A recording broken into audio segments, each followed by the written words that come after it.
Tengo 90 años y durante más de 60 creí en la mayor mentira que jamás me contaron, que el tiempo es oro. Construí un imperio sobre esa creencia, un imperio que me costó mi familia, mi salud y mi paz. Fui el hombre más rico en salas vacías, el más poderoso en una casa silenciosa.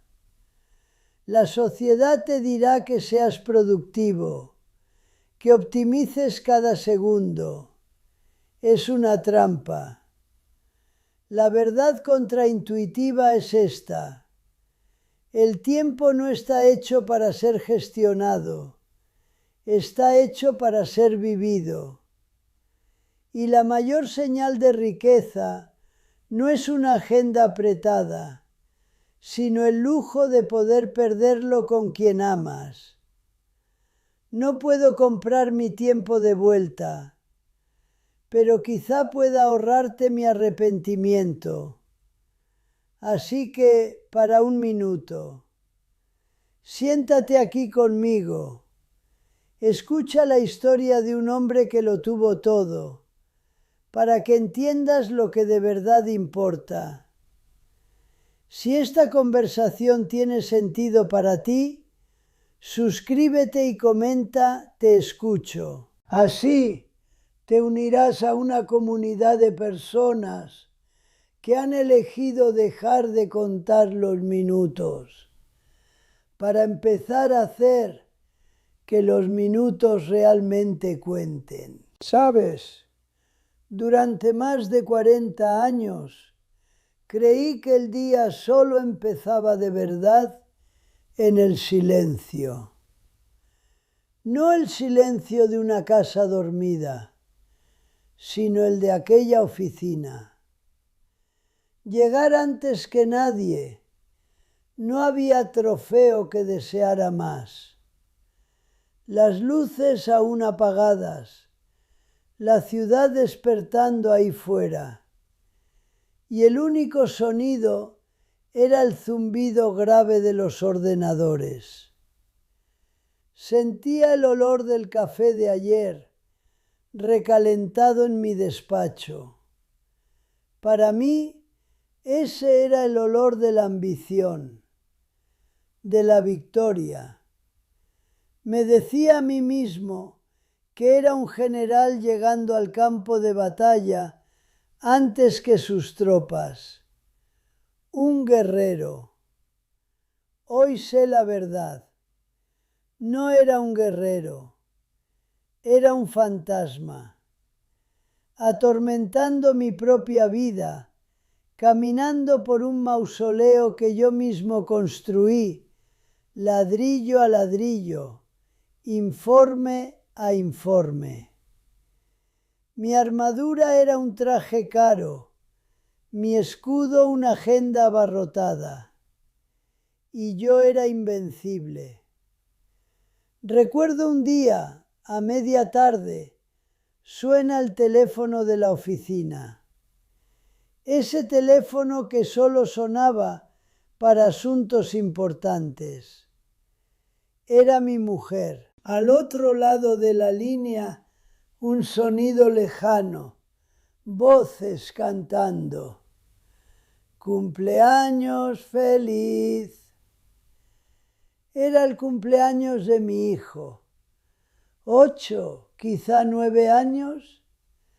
Yo estaba en medio de un análisis trimestral, la pantalla brillando con gráficos y proyecciones. Dije: «Qué bien, cariño, dale un abrazo de mi parte.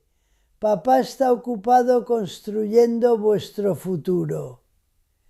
Y me lo creía, cada palabra. ¡Qué idiota! ¡Qué ciego! No estaba construyendo su futuro. Estaba usando el dinero para comprar su silencio, para que mi ausencia no doliera tanto. Yo no interrumpía mi trabajo por mi familia. Eran ellos la interrupción. Eran un ruido de fondo, bajo e inoportuno, en mi sinfonía de productividad. Cada mañana el mismo ritual. Antes de salir abría el cajón y cogía mi reloj. Oro macizo, pesado. Le pasaba un paño suave, puliendo cada detalle antes de ponérmelo en la muñeca. El clic del cierre era definitivo. Era el sonido del poder ajustándose a mi piel. Aquel reloj no era para ver la hora. Las horas eran mías, yo las poseía. Aquel reloj era un contador. Me decía con cada tic-tac cuánto valía yo por minuto. Y yo me sentía el hombre más rico del mundo. Creía que había transformado tiempo en dinero. Esa era mi alquimia, mi superpoder. Pero ese fue el peor tipo de cambio que acepté en mi vida. Estaba cambiando oro por oro. Y ni siquiera me daba cuenta de que, en el proceso, estaba vendiendo lo único que nunca más podría volver a comprar. Tenía un sistema perfecto, una máquina, la familia bien cuidada, el imperio creciendo, el reloj brillando.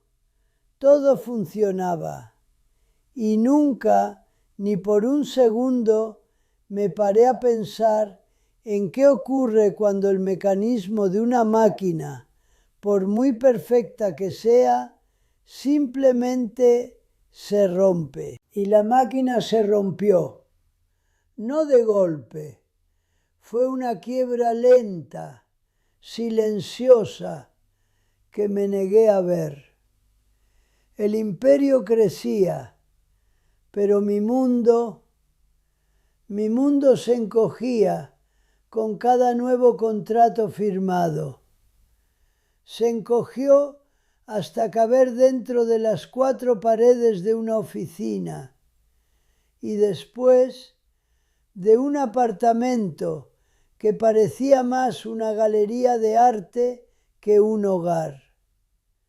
Llegar a casa era la parte más vacía del día. No había nadie esperándome. Mi mujer se había convertido en una educada desconocida que vivía en otra ala de la casa, en otro uso horario emocional. Mis hijos eran nombres en extractos de transferencias bancarias. El único sonido que me recibía era el eco de mis propios zapatos sobre el mármol pulido. Un sonido hueco, solitario. Me acercaba al inmenso ventanal, miraba las luces de la ciudad ahí abajo, millones de vidas latiendo, riendo, peleando, amando, y yo era solo un espectador, un fantasma mirando desde arriba, intocable e intacto.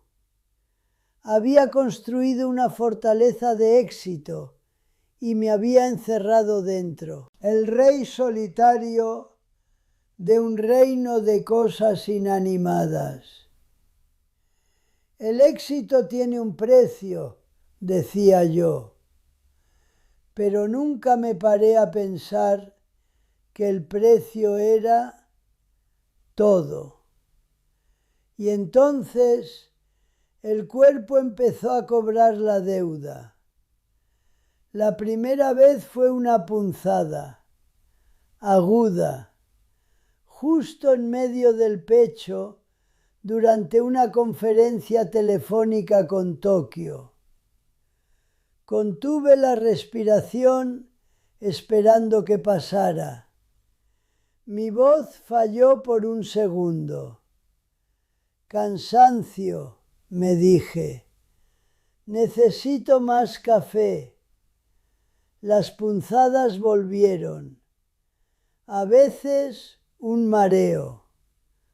Un sudor frío que me brotaba en la frente mientras firmaba un documento. Lo ignoraba, siempre. Yo era una máquina. Las máquinas no sienten, producen. Pero la verdad es que mi cuerpo era un contable mucho más honesto que los míos. Y estaba cerrando el balance de décadas de abuso.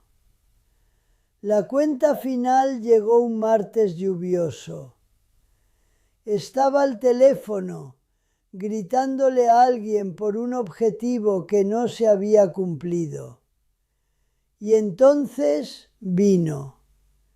No una punzada, una presión, como si un coche hubiera aparcado encima de mi pecho. El aire simplemente ya no entraba.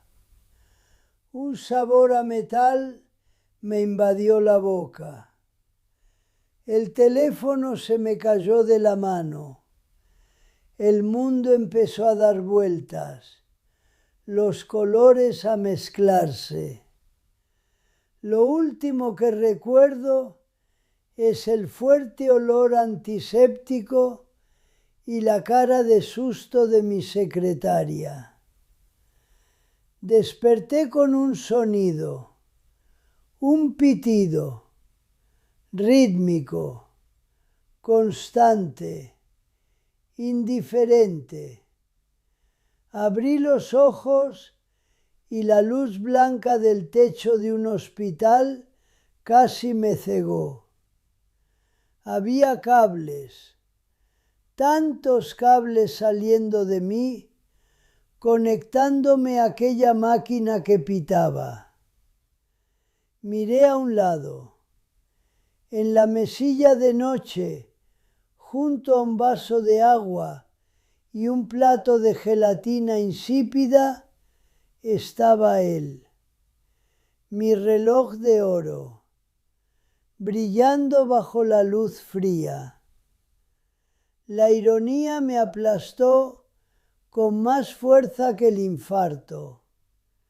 Ahí estaba yo, el hombre que controlaba el tiempo, el hombre que valía una fortuna por minuto, y no podía hacer nada. Era prisionero de un cuerpo en quiebra y del pitido de aquel monitor. En ese momento tenía dinero para comprar la empresa que fabricó cada aparato en aquella sala. Podía comprar el hospital entero, pero no podía comprar ni un solo pitido más en esa máquina. No podía comprar ni un mísero latido de vuelta. No podía comprar un segundo del tiempo que malgasté. Oro en mi muñeca, miedo en mi corazón, y por primera vez en mi vida era total y completamente impotente. La recuperación fue lenta y por primera vez en 50 años silenciosa. Los primeros días en casa fueron la verdadera UCI. No había pitidos, ni enfermeras, ni la urgencia fabricada de mi mundo de negocios. Por primera vez el teléfono no sonó. Nadie necesitaba mi aprobación. Ninguna crisis necesitaba mi genialidad. El imperio seguía girando sin mí. y eso fue más aterrador que cualquier dolor en el pecho.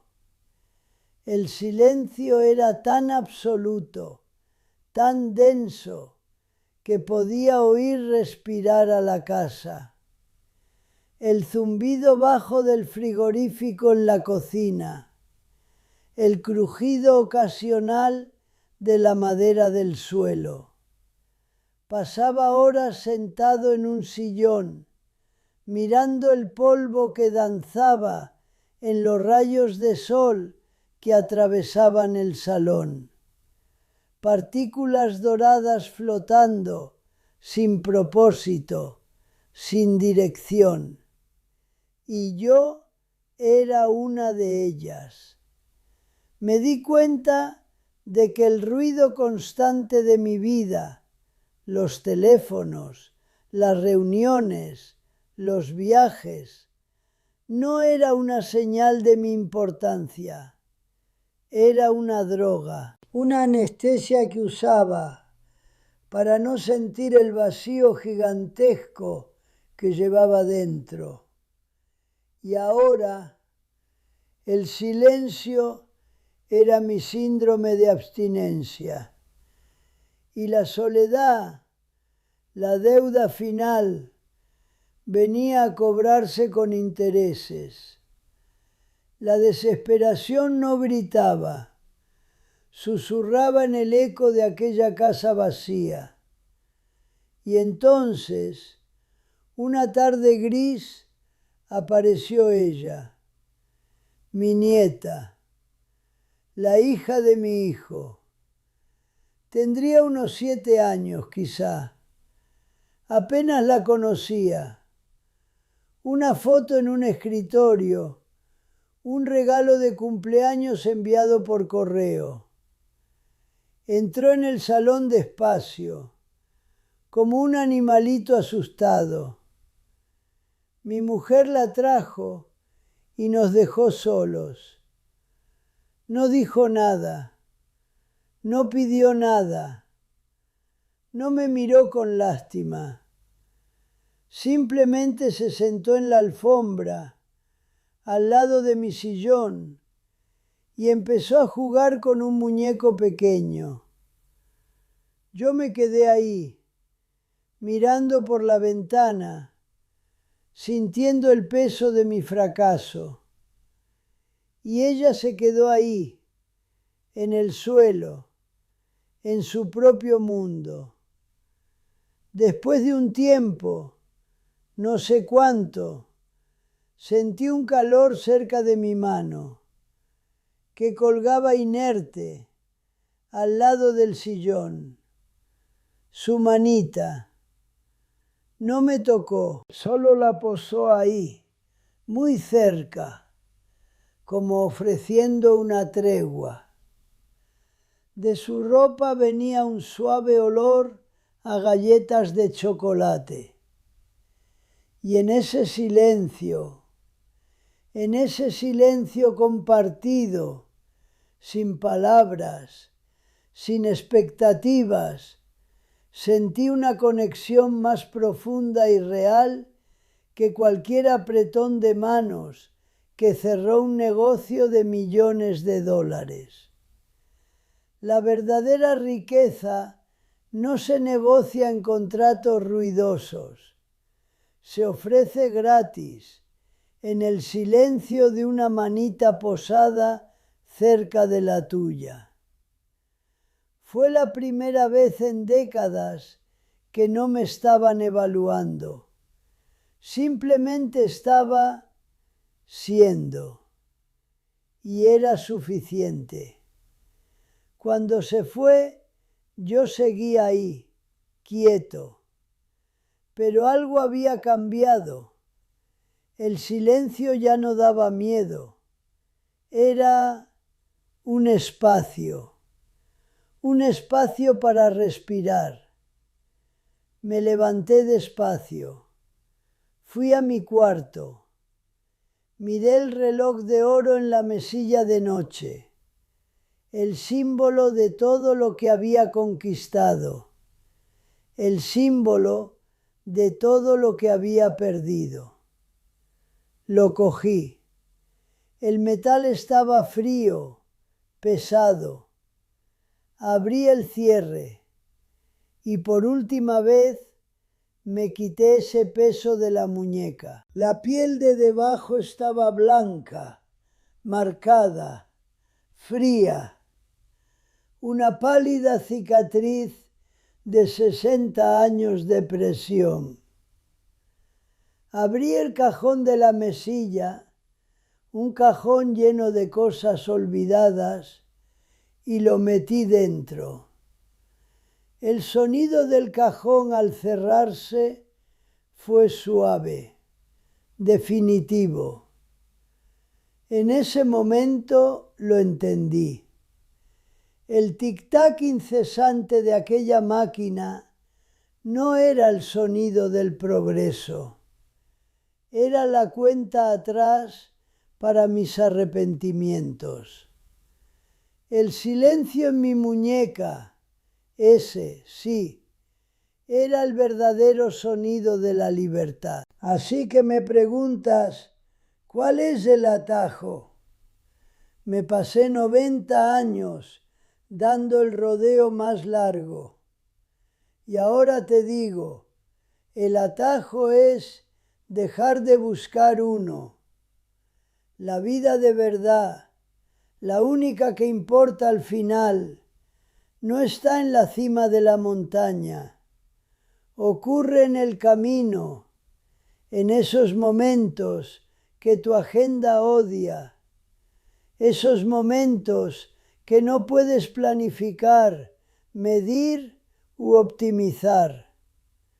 El otro día estábamos desayunando, yo, mi hijo, mi nuera, mi nieta. Nadie miraba el móvil, nadie tenía prisa por irse. Mi hijo contó un chiste tonto sobre un loro y mi nuera soltó una carcajada, alta, genuina. La luz del sol entraba por la ventana y sentí el olor a pan tostado. Solo eso. Y te digo, con la total certeza de un hombre que lo ha tenido todo, ese momento, esa risa, vale más que todas las acciones que he comprado en mi vida. Los mejores activos de mi cartera hoy son esos. Momentos inútiles, sin precio, impagables. Te veo en el restaurante con tu familia. La comida llega, pero estás al teléfono, solucionando un marrón del trabajo. El brillo azul de la pantalla te ilumina la cara, te deja pálido, te aísla. Tu mujer sonríe a tus hijos, pero es una sonrisa cansada. Crees que estás siendo indispensable, un héroe. Yo sé la verdad. Lo sé porque yo fui tú. Tu escalera está apoyada en la pared equivocada. Y lo sé porque fui yo quien construyó esa maldita pared, creyendo que era un castillo. Así que escucha una voz que ya ha gritado las mismas excusas que tú te susurras. El trabajo esperará, el ascenso esperará, los objetivos del próximo trimestre esperarán. Tus hijos no lo harán. La salud de tu cuerpo no lo hará. La mano de la persona que amas, esperando la tuya, no lo hará. No esperes a una cama de hospital para entender la diferencia entre lo que es urgente y lo que es importante. Deja que mi arrepentimiento sea tu despertador, la única alarma que necesitas oír. Apaga la notificación. Deja el móvil en el bolsillo. Cuando tu hijo te cuente una historia por 10ª vez, mírale a los ojos y escucha como si fuera la primera. Cuando tu mujer quiera hablar de su día, deja lo que estés haciendo y escucha de verdad. Llévate a tu madre a tomar un café. Pierde el tiempo. Tira el tiempo a la basura. Te lo suplico. Ese tiempo tirado a la basura es el único que de hecho conservas. Esta mañana no he abierto el periódico para ver la bolsa. Me he quedado en el porche mirando un árbol de mi jardín. El viento meciendo las hojas, el sol calentando mi piel arrugada. No he hecho nada y ha sido lo más productivo que he hecho en todo el día. El imperio de hormigón y acero que construí, un día todo se convertirá en polvo. No quedará nada, pero los recuerdos que estoy, por fin, construyendo ahora en el corazón de mi familia, ese es el único legado, el único imperio que dura para siempre.